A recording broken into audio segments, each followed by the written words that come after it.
지난 봄에 경기도 광주에 있는 서울장신대학교에서 우리 교단의 노회, 우리 교회가 소속되어 있는 노회가 개최되었습니다. 제가 장로님들 모시고 다녀왔는데 노회를 마치고 돌아오는 길에 경기도 양수리에 있는 세미원이라는 곳에 들러서 잠시 구경을 했습니다. 이 양수리는 두물머리라고도 하는데 남한강하고 북한강이 서로 만나는 곳입니다. 남한강, 북한강이 만나는 그 지역에 정원을 하나 이렇게 만들어 놨어요. 연꽃을 많이 심어 놓고 또 조형물로 꾸며 놓은 곳이 있는데 이 세미원이라고 합니다. 여러분 혹시 서울 가실 일 있으면 거기 한번 꼭 가보시면 좋을 것 같아요. 참 예쁘고 좋습니다. 장로님들 모시고 거기를 갔는데 연꽃 필 때가 되지 않아서 아직 그 연못에 꽃이 없고 그냥 황량하기만 하더라고요. 제가 수년 전에 5, 6월에 갔을 때는 온 연못이 연꽃잎과 연꽃으로 다 이렇게 덮여 있었는데 좀 쓸쓸하고 황량하기만 했습니다. 돌아오는 길에 장로님 한 분이 연꽃 씨앗을 사주셨어요. 씨앗이 있습니다. 연꽃 씨앗 여러분 보신 적 있으세요? 여기. 요게 연꽃 씨앗입니다. 요게 연꽃 씨앗인데 연꽃대 보신 적 있죠? 그 연탄처럼 구멍이 숭숭숭 뚫려 있고 그 숭숭 뚫린 구멍 안에 요게 이렇게 하나씩 들어가 있는 겁니다. 요걸 장로님이 사주셔가지고 집에 가져와서 설명서대로 이렇게 물을 컵에 담궈가지고 이렇게 넣어놨더니 요 씨앗이 났어요. 씨앗이 나가지고 싹이 나가지고 이렇게 대가 쭉 올라오더니 이파리가 나서 그걸 집에다가 심어놨습니다. 온 가족이 다 이 연꽃 씨앗이 발아한 건 생전 처음 보는 거라서 신기하게 다 보았습니다. 씨앗이 떨어져서 이 연못 속에 웅크리고 있다가 봄이 오면 싹을 틔우고 그 줄기가 연못 물 위로 솟구쳐 올라서 거대한 잎을 만들고 또 아름다운 꽃을 피웁니다. 겨울에 보면 황량하기 이를 데 없는 연못인데 요 연꽃 씨앗이 진흙 속에 숨어 있다가 떨어져서 진흙 속에 숨어 있다가 5월, 6월이 되면 아름다운 연꽃이 가득한 그런 연못을 만든다 하는 겁니다. 동양의 종교에서 연꽃을 아주 상서로운 꽃으로 이렇게 묘사를 합니다. 왜 그런가 하면 이 연꽃이 피는 연못이 진흙탕이거든요. 아주 지저분한 진흙탕입니다. 그죠? 여기에 무슨 아름다운 것이 생길 수 있겠나 이런 생각이 들 만큼 고여있는 지저분한 연못인데도 불구하고 연꽃이 그 위에 이파리를 내밀고 또 꽃대를 올려서 피우는 꽃이 그렇게 아름다울 수가 없어요. 그래서 연꽃이 상서로운 꽃의 상징이 되었습니다. 성경에 보면 이 남은 자라는 단어가 많이 나옵니다. 한번 따라해 보겠습니다. 남은 자. 예, 특별히 예언서에 집중돼서 나타나는데 이 남은 자라고 하는 말은 히브리어로 쉐리트라는 단어가 사용이 됩니다. 기근, 흉년, 기근, 전쟁, 또 오랜 시간이 흐른 후에 살아남아 있는 사람들, 끝까지 남아있는 사물, 이것을 쉐리트, 남은 자, 남은 것 이렇게 기록하고 있는 겁니다. 이스라엘 백성들이 하나님을 배반하고 우상을 숭배하고 도덕적으로 타락하고 부패했을 때에 그들은 하나님께서 경고하신 대로 외적의 침입을 받아서 나라가 망하고 말았습니다.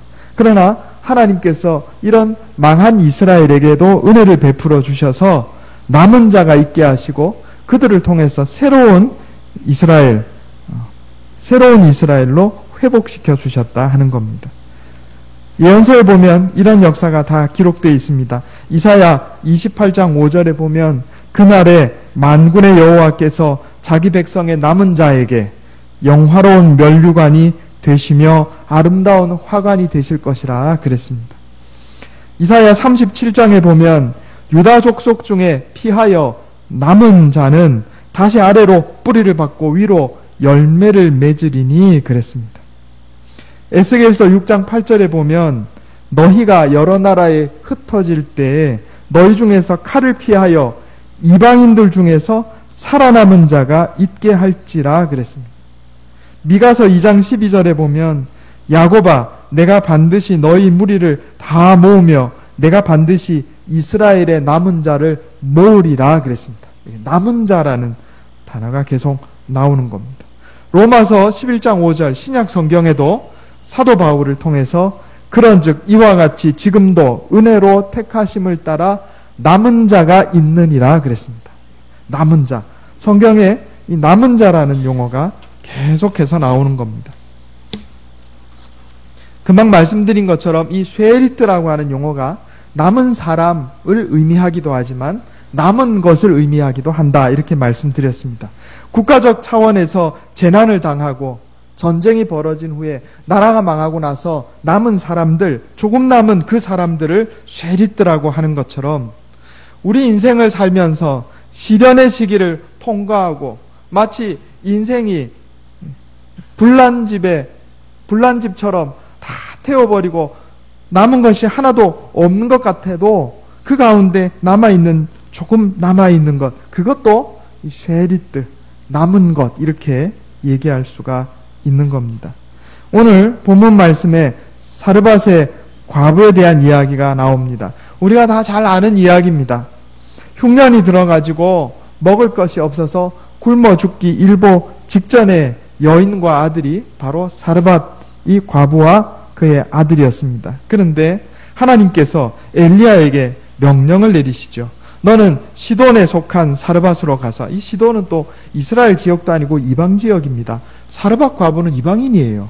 시돈에 속한 사르밧으로 가서 거기에 머물라.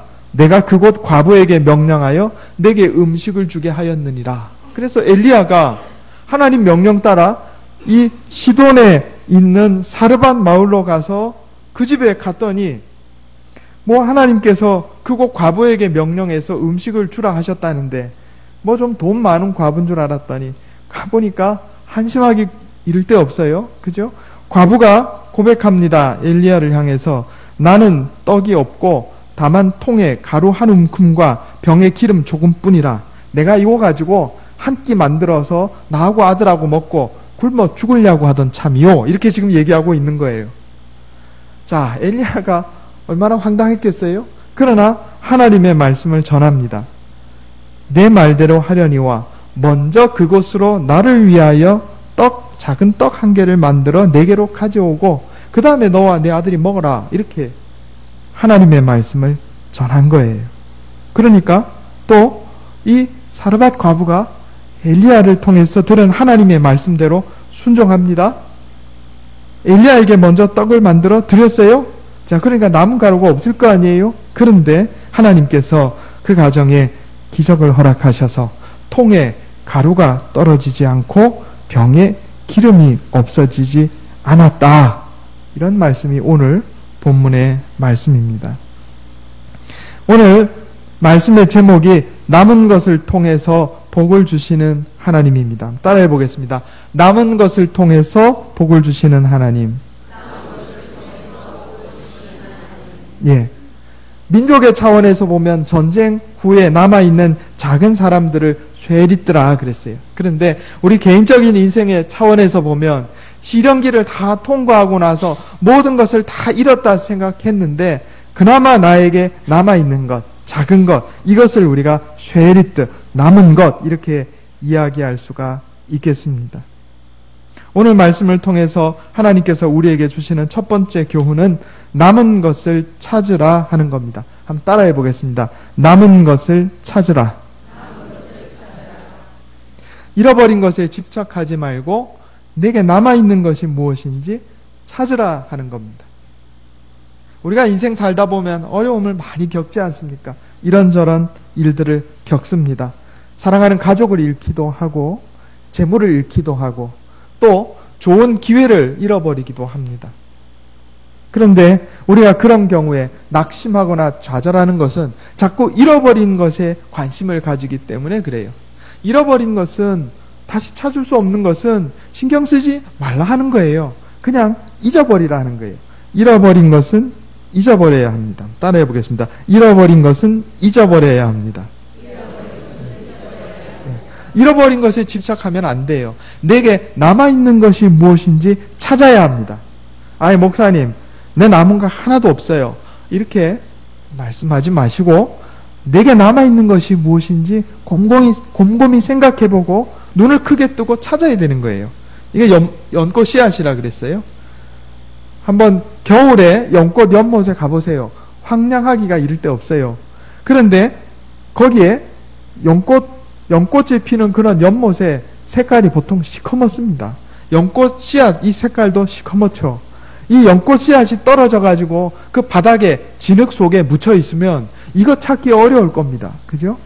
남은 것이 아무것도 없는 것처럼 보인단 말이에요. 그런데 그 다음에 봄이 오고 5월이 되고 6월이 되면 자, 이 연꽃 씨앗에서 발아에서 싹이 터서 줄기가 올라와가지고 그야말로 언제 그렇게 생겼나 싶을 정도로 넓은 잎과 아름다운 꽃을 피웁니다.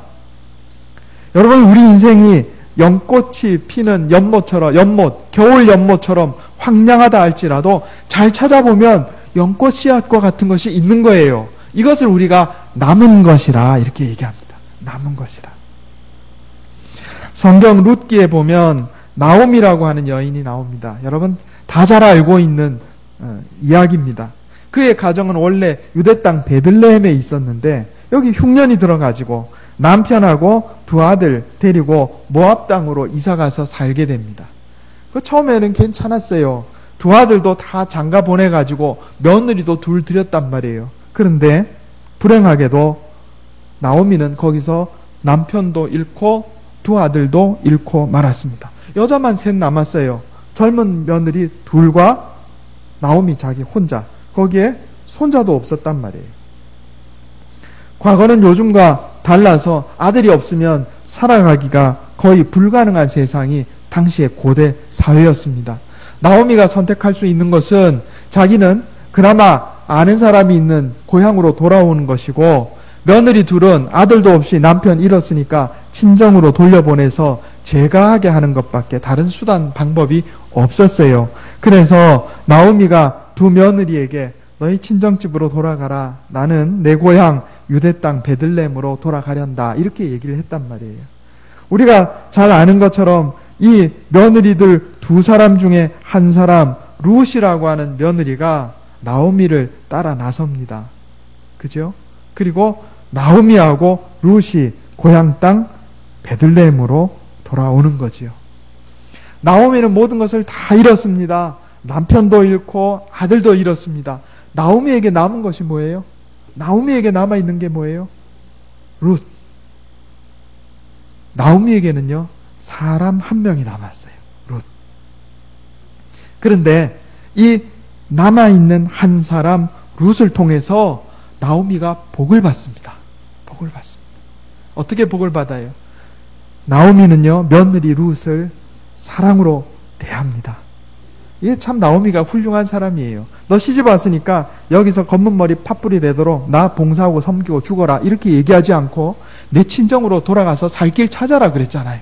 그러니까 룻이 나오미를 따라왔단 말이에요.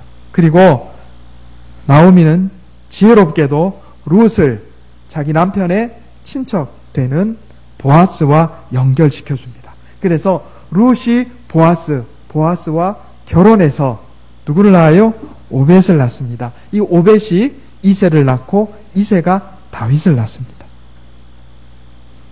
다 잃어버리고 남은 것이 하나도 없는 것처럼 보이던 나오미라는 한 여인, 그리고 이 나오미라는 여인에게 남아있던 단 한 사람, 이 룻을 통해서 나오미의 인생이 복을 받았을 뿐만 아니라 이스라엘이 복을 받았고, 다윗 왕이 그 혈통을 통해서 남으로 말미암아 이스라엘이 복을 받았고, 그 다윗의 혈통에서 예수님이 오심으로 말미암아 온 인류가 복을 받았습니다.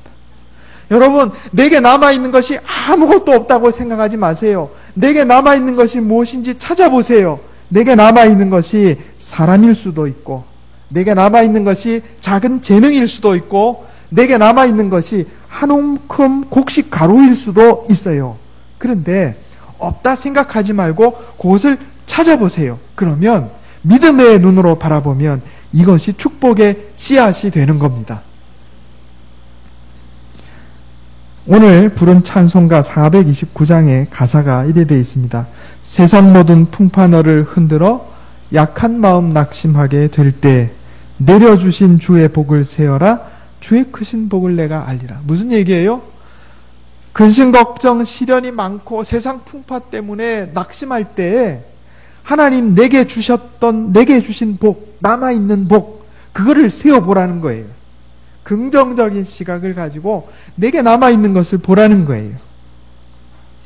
제가 헬렌 켈러가 한 말을 전에도 몇 번 말씀드렸습니다. 헬렌 켈러는 어릴 때 시각과 청각을 다 잃어버린 사람입니다. 그러나 그는 인류에 아주 위대한 영향을 미친 훌륭한 사람이 되었어요.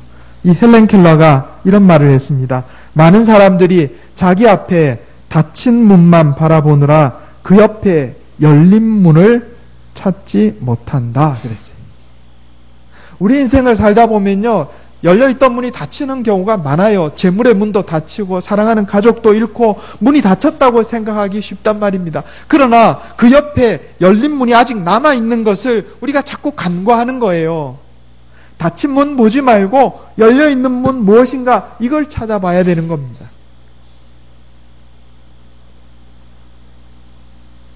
사르밧의 과부에게 남아있는 것이라고는 한 끼 식사 만들 수 있는 한 줌의 곡식 가루와 약간의 기름뿐이었습니다.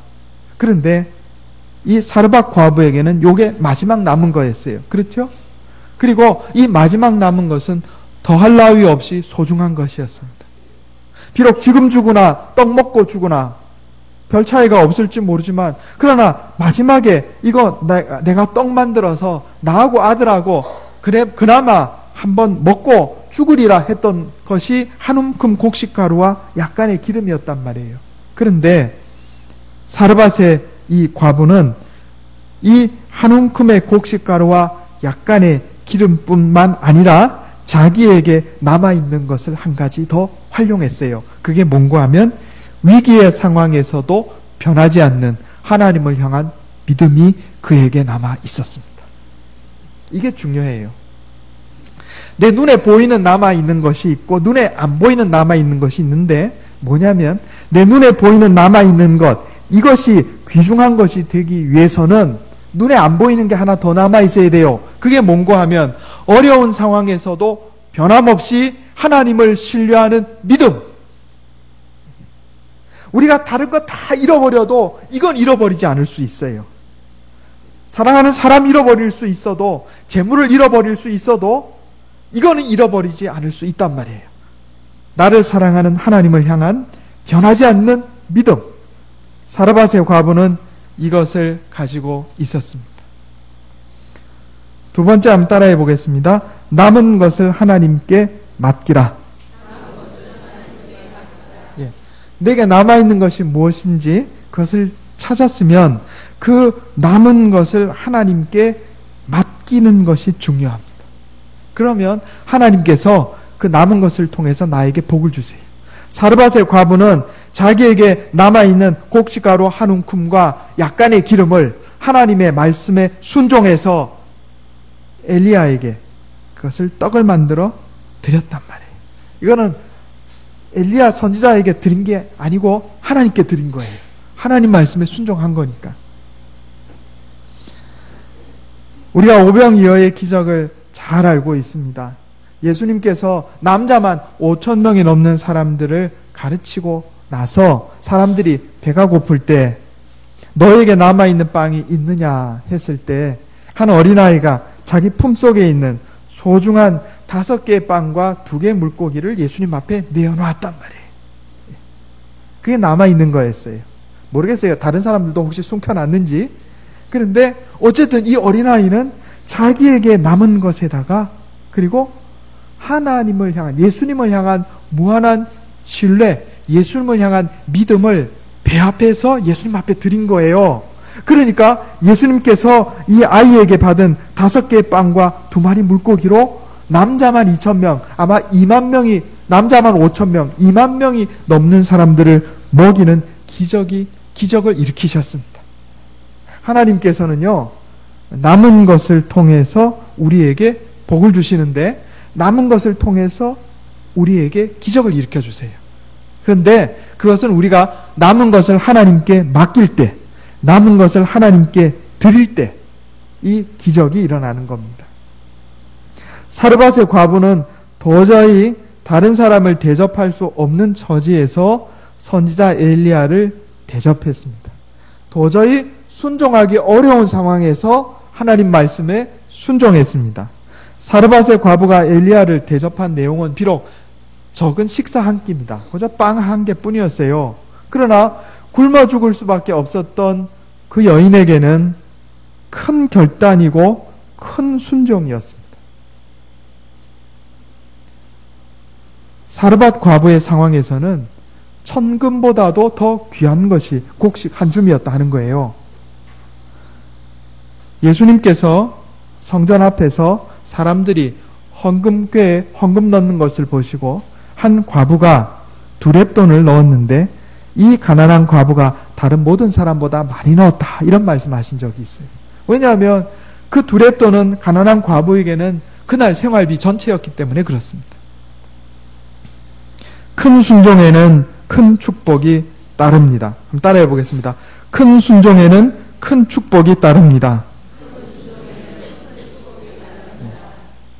사르밧 과부의 곡식 한 줌은요, 큰 순종이었어요. 사르밧 과부는 놀라운 하나님의 은혜로 굶어 죽기 직전에 구원받았고, 그 통에 가루가 떨어지지 않고 병의 기름이 마르지 않는 기적을 경험하게 되었습니다.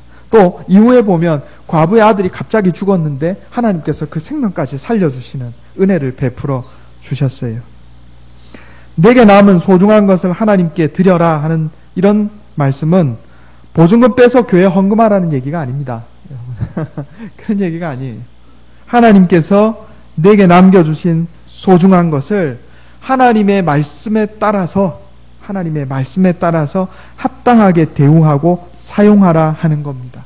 마치 나오미가 하나님께서 마지막 자기에게 남겨주셨던 룻을 사랑하고 그를 진정으로 품고 귀하게 여겼듯이 사르밧 과부가 자기에게 남아있는 한 움큼의 곡식가루를, 자기가 먹고 죽으렸던 곡식가루를 하나님 말씀에 순종하는 데 사용했던 것 같이 하나님께서 내게 남겨주신 것이 무엇인지 살펴보고 그것을 하나님의 말씀에 따라 사용하고 대우하라 하는 겁니다. 이것이 남은 것을 하나님께 맡기는 겁니다. 이처럼 우리가 먼저 하나님께 맡기면 하나님께서 그 남은 것을 통해서 우리에게 복을 주십니다. 세 번째는 완전하게 순종하라 하는 겁니다. 따라해 보겠습니다. 완전하게 순종하라. 예. 어떤 선수가 달리기 경주에 출전을 했습니다.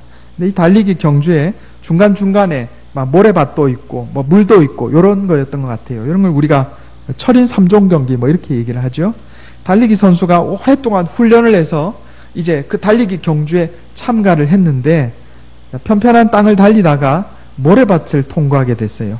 모래밭을 통과하고 나니까 운동화에 모래가 상당히 들어왔습니다. 다른 선수들은 모래밭 통과하고 난 다음에 주저앉아서 운동화에 들어있는 모래 다 탈탈 털어버리고 다시 신고 가는데 이 선수는 그 잠깐의 시간 벌기 위해서 막 약간 모래 약간밖에 안 들어갔으니까 나는 그냥 가야 되겠다. 그리고 통과했단 말이에요. 과연 다른 선수들보다 앞서가기 시작했습니다. 그러나 마지막 이 골라인을 얼마 앞두지 않고서 그는 결국 경기를 포기할 수밖에 없었습니다. 왜 그랬을까요? 발이 아파서. 그래서 경기 포기하고 주저앉아서 운동화 벗어보니까 발이 온통 피투성이가 되어버리고 말았습니다. 왜 그랬을까요? 모래 알갱이 몇 알, 이 모래 알갱이 몇 알이 운동화 안에서 발과 계속해서 마찰을 일으키면서 발을 못 쓰게 만들어 버렸던 겁니다. 다른 선수들처럼 모래밭을 지나고 나서 완벽하게 운동화를 다 털고 다시 신고 출발했더라면 중간에 경기를 포기하는 일은 없었을 겁니다. 여러분, 순종하되 완전하게 순종하는 것이 대단히 중요합니다. 제가 전에 그런 말씀 드렸죠. 일을 하되 완벽하게 일하는 것이 대단히 중요합니다. 처음부터 완벽하게 일하지 않으면 이게요, 일이 2배가 돼버려요. 조금 빨리 하려다가 2배로 일을 더 하게 된다고요. 사르밧 과부가 어떻게 순종했나 오늘 말씀 한번 보겠습니다.